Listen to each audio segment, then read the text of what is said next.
സമത്വ മുന്നേറ്റ യാത്രയ്ക്ക് കൊല്ലത്ത് നൽകിയ സ്വീകരണ യോഗത്തിലാണ് വെള്ളാപ്പള്ളി VS-നെതിരെ ആഞ്ഞടിച്ചത്. പാർട്ടിയിലെ മൂന്നാമനായി VS താഴ്ത്തപ്പെട്ടെന്ന് വെള്ളാപ്പള്ളി പറഞ്ഞു.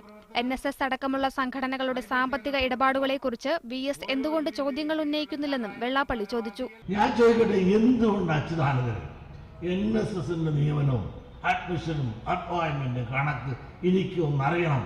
ഒരു NSS പറഞ്ഞാലോ നേതാവ് അച്യുതാനന്ദനെ മുഖ്യമന്ത്രി ആക്കരുതെന്ന് പറഞ്ഞാലോ ആ മനസ്സിലുള്ള ഗൗരവങ്ങൾ കണക്കാക്കി അവരുടെ കണക്കറിയാൻ എന്ന് പറയാനുള്ള ചങ്കൂറ്റ അച്യുതാനന്ദൻ ഇല്ലാതെ പോയി. പിണറായി പണപ്പിരിവിനാണ് വിദേശത്തേക്ക് പോയിരിക്കുന്നതെന്നും വെള്ളാപ്പള്ളി പറഞ്ഞു. എന്നാൽ സമത്വ മുന്നേറ്റ യാത്രയ്ക്ക് കൊല്ലത്ത് നൽകിയ സ്വീകരണത്തിൽ സംഘാടകർക്ക് പ്രതീക്ഷിച്ച പോലെ ആളുകളെ എത്തിക്കാനായില്ല.